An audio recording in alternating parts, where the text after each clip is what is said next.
Hello friends, नमस्कार। आज mother's day है तो सर्वप्रथम समस्त माताओं को मैं शुभकामनाएं देती हूं और आप सभी व्यूअर्स को भी मेरी ओर से मदर्स डे की हार्दिक शुभकामनाएं। फ्रेंड्स, माँ क्या है इसका कोई गुणगान किया ही नहीं जा सकता। जो माँ बनता है, जिसने मातृत्व सुख को भोगा है, केवल अपना बच्चा पैदा करके नहीं, ये एक भावना है, वो किसी के भी अंदर हो सकती है। जिसके पास भी ये भावना है, जिसने भी किसी को भी, किसी भी बच्चे को या किसी को भी माँ की तरह अपना स्नेह दुलार दिया है, वह इस सम्मान के योग्य है। और वो पुरुष भी हो सकता है, क्योंकि ये एक एहसास है, ये एक समर्पण है। माँ ईश्वर का दूसरा नाम है, क्योंकि निश्चल भाव से अपना सर्वस्व अपने बच्चों को देने का जो भाव होता है, वह माँ के पास होता है। और क्या हम बहुत अच्छे से अपनी माँ को वो आदर दे पाते हैं? कितना सम्मान होना चाहिए माँ का। मुझे लगता है यदि इसे जानना है तो हमें भगवान राम की ओर देखना चाहिए, क्योंकि जो उन्होंने किया माता कैकेयी के लिए, हमारे मन में भी उनके प्रति, उनकी माँ कैकेयी के प्रति द्वेष आ सकता है, लेकिन भगवान राम की पूरी कहानी में आप देखेंगे कि सदा उनका मन निर्मल रहा। उन्होंने अपनी माँ को सिवाय आदर के और कुछ दिया ही नहीं। उन्होंने कभी भी अपना मन मैला नहीं किया, कभी तर्क नहीं किए, कुतर्क नहीं किए, बल्कि दूसरे लोग बोलते रहे, लेकिन भगवान राम ने केवल अपनी माँ की आज्ञा का पालन करने के लिए इतना कठिन जीवन जिया। और मुझे लगता है कि शायद ईश्वर यह संदेश भगवान राम के द्वारा हमें यही देना चाहते हैं कि हमारे लिए कुछ कर्म लिखे गए हैं और निमित्त उसका कोई भी हो सकता है। इसीलिए भगवान राम की जो यात्रा है, उसमें एक ऐसा कार्य जो शायद ही कोई करना चाहे, वो माता कैकेयी को दिया गया। सबके लिए बुरी बनी, किंतु उसके बाद की यात्रा हमें ये बताती है कि भगवान राम का जो उद्देश्य था वो कितना बड़ा था।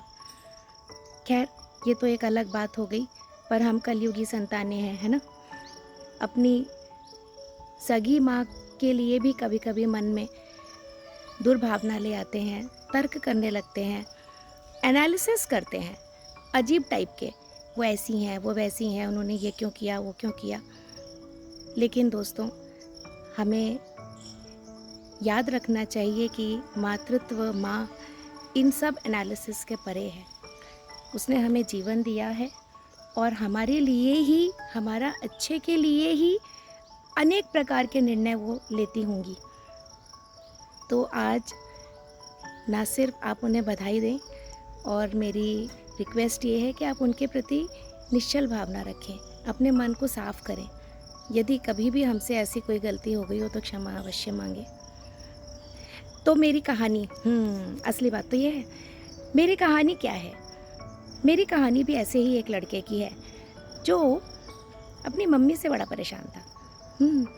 अपनी माँ के साथ रहता था और एक दिन घर छोड़कर चला गया। आजकल की यूथ ये काम बहुत जल्दी करती है ना, धमकी भी देती है, घर छोड़ के चले जाएंगे, ऐसा कर लेंगे, वैसा कर लेंगे। ठीक है भाई, तो वो अपनी माँ को छोड़कर चला गया। अब कहाँ गया, तो रास्ता भी देखे माँ ने ही दिखाया कि माता उनकी कहीं कथा सुनने के लिए जाया करती थी, तो वो जो ये सुनता रहता था वहाँ और उनसे बड़ा प्रभावित था। तो उन संत महात्मा जी के पास पहुँच गया और उनको, वो कहीं जाने की तैयारी में थे, तो उनको कहता है कि मैं आपकी कथा सुनने आता हूँ और मैं जो है ना अपना आपके साथ ही रहना चाहता हूँ। तो संत जी ने पूछा कि क्यों भाई, क्या बात है, तुम्हारा घर परिवार नहीं है? हाँ है, घर परिवार है, मेरी माता जी हैं, लेकिन हर वक्त कुड़कुड़ कुड़कुड़ करती रहती हैं, ये कर ले, वो कर ले, ऐसा कर ले, वैसा कर ले, अपनी अपनी सारी बातें मुझ पर थोपती रहती हैं।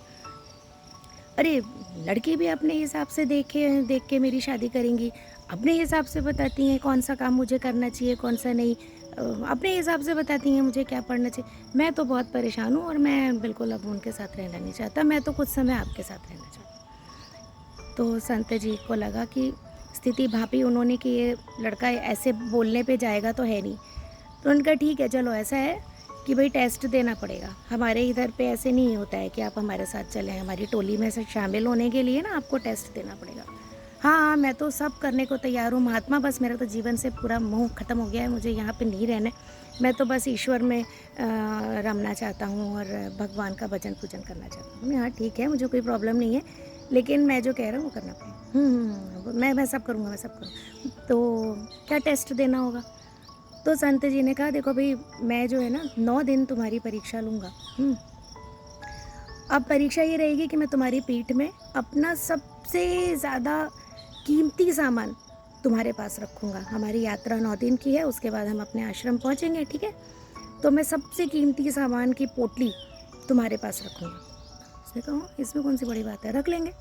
नहीं ऐसे नहीं, तुम्हारी पीठ पे बांधी जाएगी और वो पोटली ना तो दाएं से बाएं ऊपर नीचे नहीं होनी चाहिए, हिलनी नहीं चाहिए अपनी जगह से, खुलनी भी नहीं चाहिए, गिरनी भी नहीं चाहिए, उस पर दबाव भी नहीं पड़ना चाहिए, कोई प्रेशर नहीं पड़ना चाहिए। और मैं उसमें उस पोटली को रोज़ तुम्हें उसमें जो भी मैं चेंजेस करूँगा वो तुम्हें करना पड़े, लेकिन तुम्हें संभाल के उसको बांध के रखना पड़ेगा। मैं ठीक है। तो अब वो जो एक छोटी सी पोटली, बड़ी छोटी सी, उसने कहा इतनी छोटी सी पोटली, पता नहीं क्या संत महात्मा जी पर लगता है हीरा हीरा होगा। तो अरे संभाल के रखना पड़ेगा, ये हीरा हो सकता है। सबसे कीमती क्या होता है? यही होता है, संत जी के पास हीरा होगा कोई। ठीक है, बांध दिया गया उनके पीठ पे। अब जब चलना शुरू करें तो कभी नदी आ रही, पहाड़ आ रही, उछल रहे, कूद रहे, तो नहीं बिल्कुल सीधे चलोगे, एकदम संभल के चलोगे, जरा भी इधर से। अब उस लड़के का ध्यान जो था वो पूरा उस पोटली पे चला गया। हिल ना जाए, ऊपर ना हो जाए, नीचे ना हो जाए, यहाँ ना हो जाए, वहाँ ना हो जाए। और 2 शिष्य भी छोड़ दिए गए कि देखते रहना। अब विश्राम करने का टाइम आया तो बोले नहीं तुम ऐसे नहीं लेट सकते हो, उल्टा लेटो, इसके ऊपर प्रेशर पड़ेगा। हैं, उल्टा लेट के सोना पड़ेगा? भैया देख, मरता क्या ना करता, ठीक है हाँ कर, उल्टा लेट के सो। एक दिन बीता, अगले दिन सुबह 2 शिष्य आए, बोले वो पोटली खोलनी। खुश हो गया, हैं मेरी टेस्ट हो गया क्या? नहीं तुम्हारी परीक्षा अभी हुई नहीं है, रुक जाओ। फिर गए और वो उसमें थोड़ा सा उन्होंने वजन बढ़ा दिया। अब देखा तो है पोटली और बड़ी, उन्होंने कहा इससे भी बड़ा हीरा है क्या? वो जो भी था, लेकिन आपको मेरी कहानी प्रेडिक्टेबल से लग रही होगी, लेकिन आप इसको सुनिए, आगे कुछ है जो आपको मज़ा आने वाला है। तो इस तरीके से रोज़ वज़न बढ़ा दिया जाता और 9 दिन तक आते आते आश्रम आने का समय हो गया। नींद का उस लड़के की जो हाल हुआ होगा आप सोच सकते हैं, रात भर उसे उल्टा सोना पड़ता था। सारे वक्त बैठते समय पीठ पे दबाव ना पड़ जाए, कोई और कार्य करते समय उसको ये रहे कि ये हिल ना जाए, ये यहाँ ना हो जाए, वहाँ। उसका ध्यान पूरे समय उस पोटली। 9 दिन में शायद उसने एक बार भगवान का नाम ना लिया होगा, बल्कि जब भी लिया तो यही बोला, ये भगवान बस ये पोटली सही रहे, बस ये पोटली सही रहे। और वो पोटली बढ़ते 9वें दिन वो पोटली तकरीबन 1-1.25 किलो की हो गई। इतना बड़ा पत्थर जैसा सामान अपने पीठ पे लाद के दिन रात रहना। खैर उसकी हालत तो थी ख़राब, लेकिन वो आश्रम पहुंच गए। उसने सोचा बस भगवान आज ये पोटली उतार दी जाएगी। समय आया, बुलाया गुरुजी ने, और भाई ठीक ठाक हो? अरे महाराज हटाइए आप तो इसको जल्दी से, क्या है ये? तो बोले ऐसा नहीं है, श्रद्धा भक्ति। नहीं भगवान जी, सॉरी मेरे से गलती हो गई, मतलब अब ये थोड़ा सा ये अब उतार देंगे क्या? तो हाँ ठीक है उतरवाओ भाई, पोटली खोलो। पोटली खोली गई। इसने सोचा क्या है, तो एक काले रंग की शिला जैसा समझ लीजिए, पत्थर बड़ा सा। उसने कहा ये क्या? तो बोले महाराज ये क्या? बोले देखो ये मेरे प्रभु का पत्थर है, इसको शालिग्राम कहते हैं। ये शालिग्राम पत्थर है और अब तुम्हारा ये काम है, लास्ट टेस्ट। अब तुम्हें इसको तराश के इससे एक मूर्ति बनानी है, मैं उन्हीं की पूजा करूँगा, वही स्थापित होंगे। हैं? अरे महाराज मुझे तो आता ही नहीं है, मैं थोड़ी ना मूर्ति बनाना जानता हूँ, मुझे तो कुछ नहीं। बोले मुझे नहीं पता, जाओ सीखो, इसमें अपनी सारी भावनाएं डालो, उसको अच्छा बनाओ। तो एक मूर्तिकार भी आ गया, भाई सिखाओ इनको, भाई ये जितने दिन में भी बना पाए। मैं भगवान कितने दिन का टाइम देंगे, अरे तुम बनाओ तो सही, अब तो आश्रम में ही रहना है ना, चलो बनाओ। जब बना के लाओगे वो मूर्ति, और इतनी सुंदर होनी चाहिए कि बस बहुत ही सुंदर, मुझे सुंदर लगनी चाहिए, नहीं तो मैं बता रहा हूँ, और तुम्हें भी सुंदर लगनी चाहिए, सबसे सुंदर। तो बोले नहीं भगवान कहीं और ट्राई कर लो। नहीं नहीं, कहीं ट्राई नहीं करना है, इसी पे बनाना है, जो बनेगा इसी, सारी छेनी इसी पे चलेगी। है ठीक है। अब उसने ड्राइंग बनानी शुरू करी मूर्तिकार के साथ, धीमे धीमे धीमे, इतनी धीमे धीमे छेनी चलाता था कि कहीं से भी कुछ गड़बड़ ना हो जाए। इतना प्यार, सारा प्यार दुलार, पूरा ध्यान, उसकी रात की नींदें उड़ गई कि मुझे इसको एक सुंदर मूर्ति बनाना है। खैर वो अपनी मूर्ति बनाकर लाया। तो महाराज मेरे से बन गई, जैसी बनी। नहीं नहीं देखो, जैसी बनी की बात नहीं, तुमको पसंद है? हाँ महाराज अच्छी है, और अच्छी भी बन सकती थी। अच्छा, और अच्छी भी बना सकते थे, तो क्यों नहीं बने? अरे महाराज तो अब मेरे को आता थोड़ी ना है, जैसा भी समझ आ रहा था इनसे सीख रहा था मैं, ऐसे मैं कर रहा था। अच्छा तो दिखाओ दिखाओ। मूर्ति खोली गई। बहुत अच्छी तो नहीं थी। तो गुरुजी ने बोला नहीं नहीं अच्छी तो है, क्या है अब ठीक है। नहीं नहीं महाराज, ऐसे पूजन करने लायक, ऐसे कैसे आप इनसे पूजन करेंगे, सारे लोग आएंगे देखेंगे, कहेंगे कि हे भगवान ऐसी मूर्ति बना के दी, ऐसी इस पे पूजन होगा। नहीं नहीं महाराज, और ये तो कहीं से ठाकुर जी लग भी नहीं रहे हैं। तो बोले कि नहीं नहीं ऐसा देखो, ऐसा नहीं होता है ना, तुम उसमें भगवान तो भगवान है, ये तो शिला जो है ना, ये खुद ही अपने आप में भगवान होती है। अच्छा इसलिए ऐसा मत सोचो, सुंदरता इससे थोड़ी ना होती है, शक्ल सूरत की सुंदरता थोड़ी ना होती है।